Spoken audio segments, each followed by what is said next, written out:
बच्चों, arrange the sentences systematically या ordering of sentences के अंतर्गत हमने पहला सेंटेंस क्या पढ़ा था, क्या सीखा था?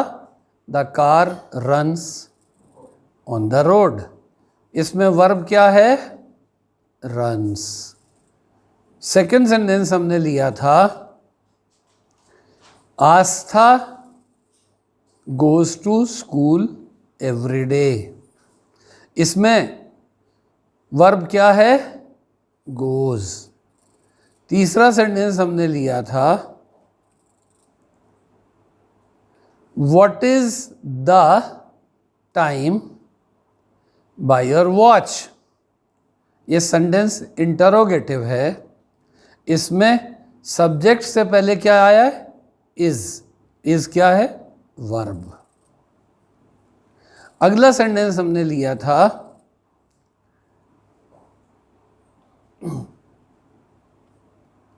That is truth is evergreen. इसमें वर्ब क्या है? इज। अगला लिया था हमने, द कैट लाइक्स मिल्क। तो इसमें वर्ब क्या हुई? Likes.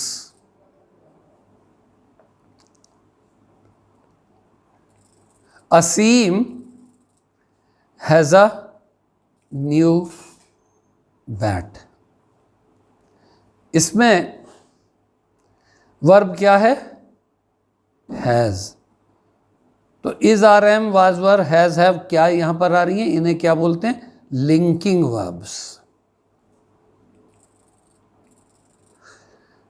There is no cloud in the sky. ये जो इज वर्ब तो है, क्या ये लिंकिंग वर्ब है या helping? Answer comes linking. I have already learned my lessons. इसमें वर्ब लर्नड भी है, हैव भी है, तो इसलिए यहां पर हैव क्या हुई? Helping verb. और लर्नड क्या हुई? Main verb. Honesty never goes unrewarded. इसमें वर्ब क्या है? Goes, and that is main verb, that is transitive verb, जिसका कि पैसिव वॉइस नहीं बन सकता। Next, my mother goes to temple daily. स्पष्ट हुआ कि इसमें भी गोज है और ये भी ट्रांजिटिव क्यों? इसका पैसिव वॉइस नहीं बन सकता। तो इस एक्सरसाइज के माध्यम से हमने सीखा कि वो वर्ब जिनका पैसिव वॉइस नहीं बन सकता, मेन वर्ब होती हैं, तो ट्रांजिटिव कहते हैं, और वो वर्ब जिनके का आगे ऑब्जेक्ट होने से पैसिव वॉइस बन सकता है, उसे ट्रांजिटिव वर्ब कहते हैं। वो वर्ब जो कि दो चीज़ों को जोड़ने का काम करते हैं, उन्हें लिंकिंग वर्ब कहते हैं। Is, are, am, was, were, has, have, had, will, shall linking verb भी हैं और ऑक्सिलरी वर्ब यानी कि हेल्पिंग वर्ब भी हैं। तो अगली एक्सरसाइज में, जिसके लिए मैंने 5-5 सेंटेंस 2 दिन लिए थे, अब मैं अपेक्षा करूंगा कि सब्जेक्ट के बाद आप स्वयं से क्या लगाएंगे? वर्ब। मैं आपको वर्ड दे रहा हूं, आप लिख सकते हैं, याद रख सकते हैं। Delicious are big the very apples red. फिर से बोलता हूं और दूसरी बार में मैं ही बोल दूंगा अगर आप नहीं बोले कि क्या है। Delicious are big the very apples red. तो सब्जेक्ट क्या है? द बिग रेड एप्पल्स, ये इसका सब्जेक्ट है। The big red apples are, यहां पर आ गई सब्जेक्ट के बाद वेरी डिलीशियस। तो जब वेरी डिलीशियस, ये एडवर्ब की बात बाद में बताऊंगा। The big red apples are very delicious. आगे चलिए चलते हैं। Good boy, a the is bowler white in uniform. आपको अब अगर सब्जेक्ट मिल गया तो मज़े ही आ गया, नहीं मिला तो फिर तो सेंटेंस बनेगा ही नहीं। Good boy a the is bowler white in uniform. तो इसके अंदर क्या है? सब्जेक्ट क्या है? The boy in white uniform. The boy in white uniform, तो अंडरस्टूड है कि बॉय एक है। अब वर्ब क्या आएगी? Is a good bowler. तो गुड बाउलर क्या है ऑब्जेक्ट में, तो गुड क्या है? एडजेक्टिव है, वो मैं अगले उसमें समझाऊंगा आपको। ऐसे ही my friends have arrived all. My friends have arrived all, इसमें सब्जेक्ट बन ढूंढो, क्या होगा? All my friends. तो ऑल माई फ्रेंड्स के बाद वर्ब क्या होगी? एक से ज़्यादा है इसलिए हैव अराइव्ड। तो हैव अराइव्ड में अराइव्ड मेन वर्ब है और हैव क्या है? हेल्पिंग वर्ब है, यानी कि ये प्रेजेंट परफेक्ट टेंस है। आगे आइए। Window, that pain, boy, the little, broken, naughty has. अब इसको 3-4 बार पढ़ेंगे तब भी आपको समझ में नहीं आएगा। तो पहले आप मन में सोचो कि एक शैतान छोटे से बच्चे ने खिड़की का शीशा तोड़ दिया। हाँ, अब बन जाएगा आपसे। तो जब आपने हिंदी में लिख के ऑर्डर कर लिया तो अंग्रेजी में आ जाएगा। क्या आएगा? That little naughty boy has broken the window pane.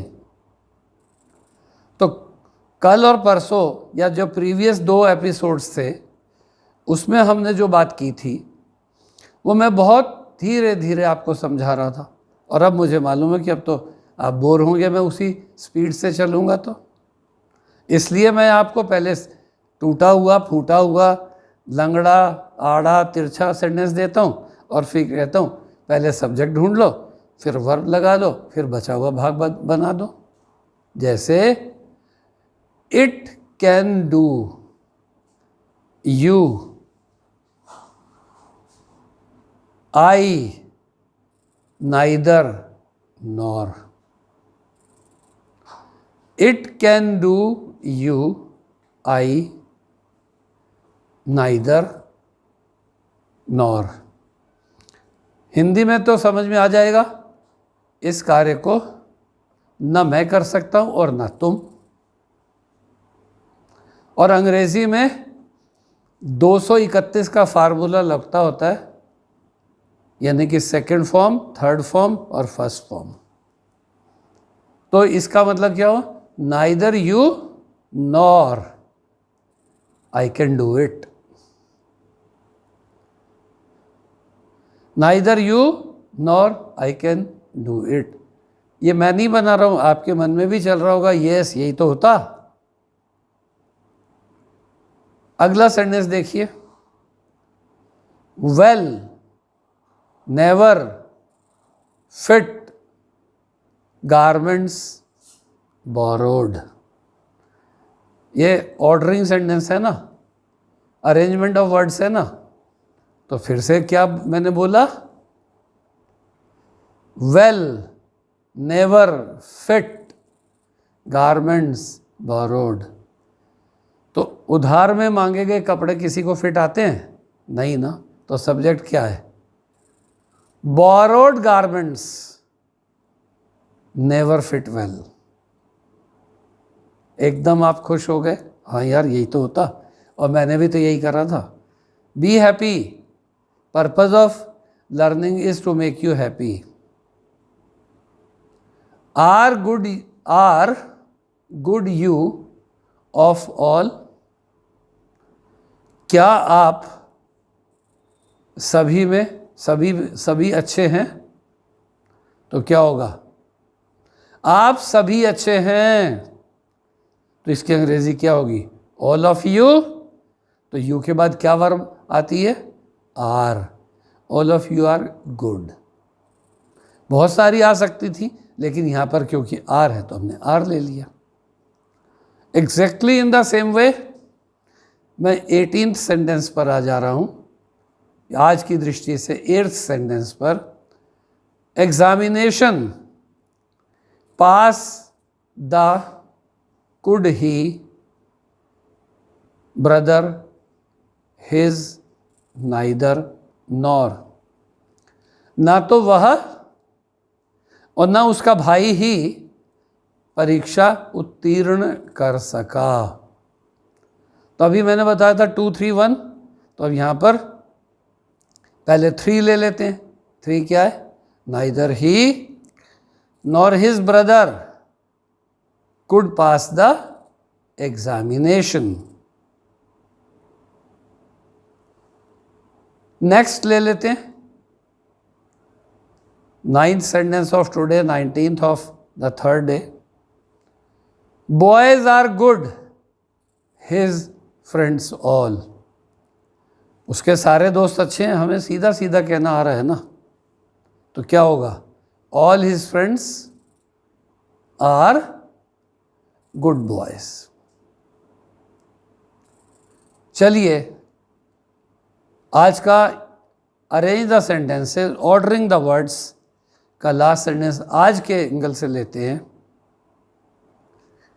Honest declared him as to be his friends, his enemies, and उसको उसके दोस्तों ने भी और उसके दुश्मनों ने भी क्या डिक्लेयर करा?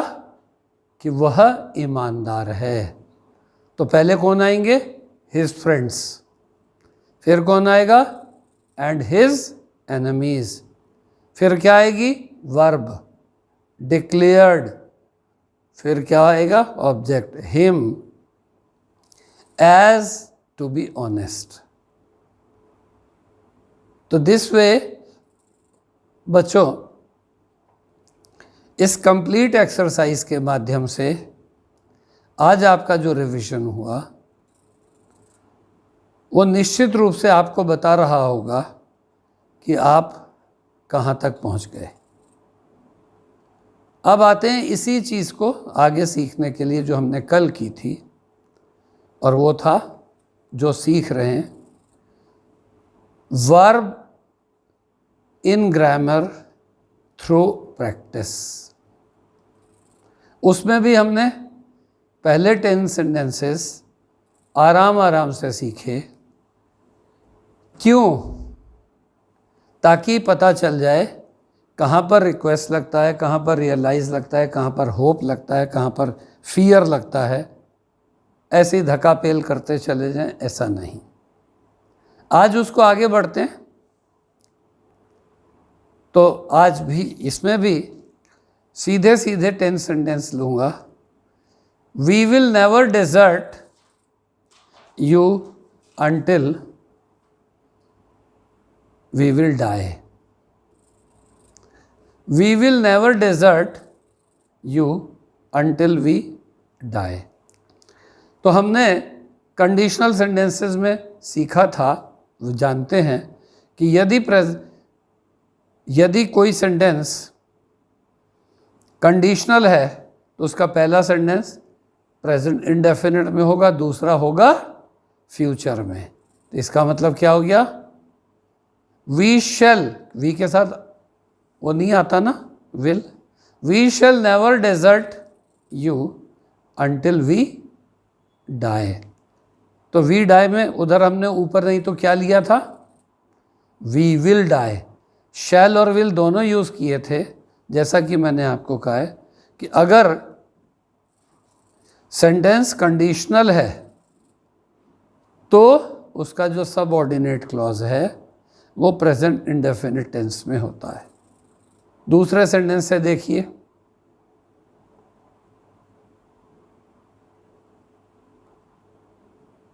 Yes, Vivek said that oil was lighter than water.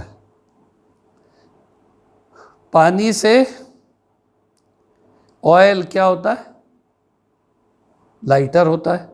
ये यूनिवर्सल ट्रूथ है, इसलिए इसमें क्या आएगा, यूनिवर्सल ट्रूथ है तो हम कहेंगे Vivek said that oil is lighter than water. ये पूरा विस्तार से मैं आपको तब समझाऊंगा जब मैं आपको डायरेक्ट इनडायरेक्ट पढ़ा रहा होऊंगा। अभी तो use of verb in practical grammar हम सीख रहे हैं, तो हमें प्रैक्टिस ज़्यादा करनी है। I could not avail to his offer. I could not avail to his offer. इसमें आई के साथ एम्फेटिक, एम्फेटिक क्या होता है, रिफ्लेक्सिव क्या होता है, जो मैं उसके उसको अनुभव को नहीं ले सका। तो I could not avail myself to his offer. तो जब मैं आपको नाउन में, नाउन के साथ रिफ्लेक्सिव और एम्फेटिक नाउन्स पढ़ाऊंगा तो ये बात आपको तब समझ में आएगी। अभी हम सीख रहे हैं वर्ब का प्रैक्टिकल ग्रामर में यूज़ क्या होता है। जैसे what is the data in this case.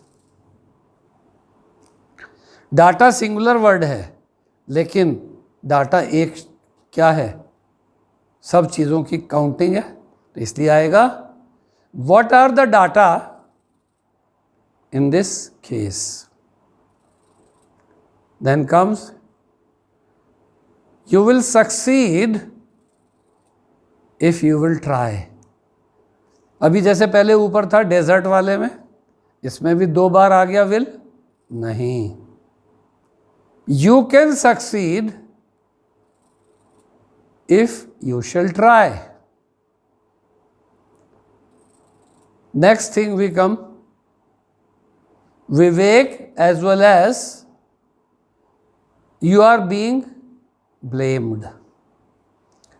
जब बच्चों कोई वर्ब एज वेल एज के बाद आती है तो वो सिंगुलर होती है या फर्स्ट सब्जेक्ट के अकॉर्डिंग होती है, और नाइदर नॉर के बाद आती है तो वो क्या होती है, सेकंड सब्जेक्ट के अकॉर्डिंग होती है। तो इसलिए यहाँ पर क्या होगा, Vivek as well as you is being blamed, यानी कि विवेक इज बीइंग ब्लेम्ड, यहाँ पर यू वाले को उड़ा, वो बात खत्म कर दी गई।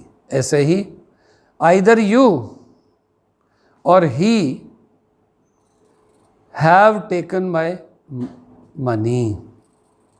Either you or he have taken my money. तो क्या हुआ, हैज़ और हैव का अंतर समझने के लिए अभी अभी मैंने बताया था कि एज वेल एज में फर्स्ट सब्जेक्ट के अकॉर्डिंग और आइदर और नाइदर नॉर में सेकंड ऑब्जेक्ट के अकॉर्डिंग होगा। तो इसलिए क्या होगा, आइदर यू और ही के साथ हैव कभी नहीं आता, हैज़ आता है, he has taken my money. Next, neither Shivam nor his teachers is going. तो यहां वर्ब किसके अकॉर्डिंग आना चाहिए? नाइदर नॉर में नॉर के अकॉर्डिंग। नॉर के साथ क्या है? टीचर्स है, तो इसका मतलब इस जो है किस में कन्वर्ट हो जाना चाहिए? आर में। Neither Shivam nor his teachers are going. Next, this subject is hard to be learned. To be learned सिखाए जाने के लिए नहीं, दिस सब्जेक्ट इज सीधा सीधा is hard to learn. This subject is hard to learn. To be learned नहीं, सिखाया जाने के लिए नहीं, सीखने के लिए। देन इसी तरह से आज का लास्ट सेंटेंस लेते हैं। Nothing but play, nothing but play and cinema make him happy.